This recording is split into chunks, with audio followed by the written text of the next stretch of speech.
WhatsApp guys, আসসালামু আলাইকুম। সবাই কেমন আছো? আশা করি সবাই ভালো আছো এবং সুস্থ আছো। ব্লগ 23-তে সবাইকে স্বাগতম। আর ব্লগ 23-তে আজকে তোমাদেরকে দেখাবো বগুড়া মোমোইন পার্ক অ্যান্ড রিসোর্ট। আমরা এখন মোমোইন পার্ক অ্যান্ড রিসোর্টের এরিয়াতে প্রবেশ করেছি। সামনের দিকে যাচ্ছি মোমোইন পার্কের উদ্দেশ্যে।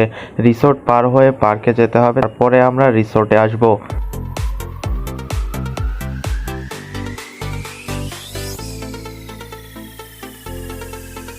তারপরে আমরা রকেটের গতিতে মোমোইন পার্কের গেটে চলে আসলাম। সেখানে টিকিটের ব্যবস্থা আছে, সেখানে আবার টিকিট ক্রয় করে ভেতরের দিকে প্রবেশ করলাম। ভেতরে প্রবেশ করতেই ছোট বড় বিভিন্ন পশু পাখির মূর্তি চোখে পড়লো, যেগুলা আমাদের গাড়ির কচি কাচাদের দৃষ্টি আকর্ষণ করেছে। সেই জন্য তাদের তো ভিতরে যাওয়ার জন্য আর মন মানতেছিল না। এদিকে গাড়ি থামার সঙ্গে সঙ্গে আমার ছেলে তো দৌড়ে এসে রাস্তার ধারের হাতির পিঠেই চড়ে বসেছে।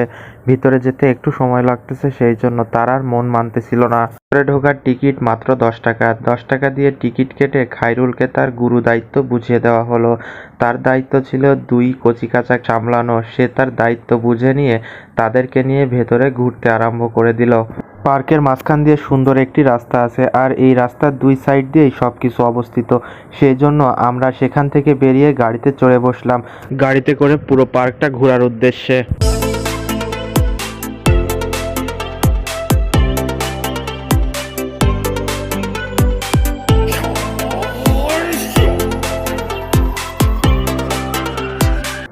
তারপরে আমরা পুরো পার্কটা একটা চক্কর মেরে এক জায়গায় দাঁড়ালাম বাচ্চাদের আবদার মেটানোর জন্য। তাদের ইচ্ছে হয়েছে একটু রাইডে চড়ার।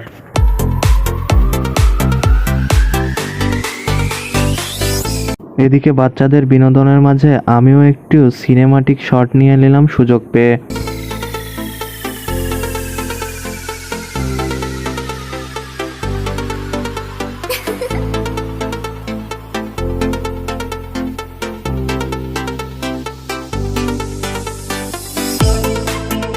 তারপরে আমরা সেখান থেকে রওনা দিলাম মোমোইন হোটেল অ্যান্ড রিসোর্টের উদ্দেশ্যে।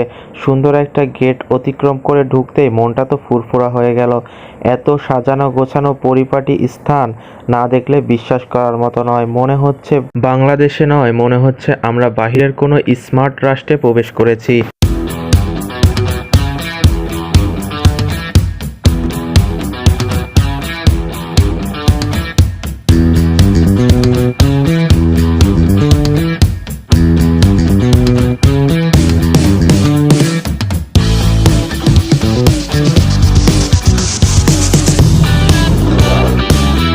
মোমোইন হোটেল অ্যান্ড রিসোর্ট বগুড়া শহরের মধ্যে নামকরা একটি 5 স্টার হোটেল। খুবই সুন্দর এবং মনোমুগ্ধকর একটি জায়গা। এটা শহরের ভিতরে অসাধারণ একটি পরিবেশ। আমি ব্যক্তিগতভাবে এই জায়গাটি খুবই পছন্দ করি। আমি এর আগেও এই জায়গাতে ঘুরতে এসেছি, আমার কাছে খুবই ভালো লেগেছে।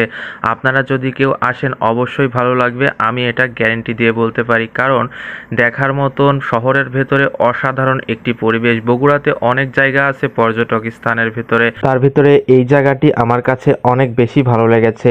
এই জায়গাতে আপনি যদি একটি 24 ঘন্টার প্যাকেজ কিনেন, তাহলে এখানে আপনি 1 রাত ভিআইপি একটি রুমে থাকতে পারবেন এবং এই জায়গাতে যত রকম রাইড আছে সেই প্যাকেজের ভিতরে আপনি পাবেন। এই রাইডগুলোর ভিতরে হেলিকপ্টার রাইডও পাবেন এই 10,000 টাকার প্যাকেজের ভেতরে। এমনিতেও যদি আপনি হেলিকপ্টারের চড়ার ইচ্ছা থাকে তাহলে চড়তে পারবেন মাত্র 4,000 টাকা টিকিট। গোটা বগুড়া শহরটি আপনাকে এক চক্কর ঘুরিয়ে দেখাবে। এখানে এসে মুরসালিনের আনন্দটাই বেশি দেখা যাচ্ছে। সে এখনও 100% হাঁটা শিখেনি, তারপরেও চেষ্টা করতেছে নিজে নিজে হাঁটার, নিজে নিজে বেড়ানোর। তারপরে আমরা সন্ধ্যার আগ দিয়ে লেকের পাড়ে চলে আসলাম নৌকা চালানোর জন্য। সবাই মিলে ইচ্ছে হয়েছে নদীতে একটু নৌকা ভ্রমণ করব। তবে সবকিছুর পরে আমার খুবই ভালো লাগতেছিল। চারিদিকে লাল নীল বাতি জ্বলতেছে, সন্ধ্যার আগ দিয়ে লাইটগুলো জ্বলে উঠেছে। লেকের জলেও সুন্দর লাইটিং ব্যবস্থা আছে। তারপরে আমরা যতক্ষণে নৌকা রাইড শেষ করে উপরে উঠেছি ততক্ষণে চারিদিকে অন্ধকার নেমে গেছে এবং চারিদিকে সুন্দর লাইটগুলো জ্বালিয়ে দেওয়ার কারণে পরিবেশটা আরো সুন্দর লাগতেছিল। সন্ধ্যার পরে মনে হচ্ছে পরিবেশটা আরো বেশি আকর্ষণীয় হয়ে উঠেছে। খুব সুন্দর সিকিউরিটি ব্যবস্থা আছে এখানে পর্যটকদের সহযোগিতা করার জন্য।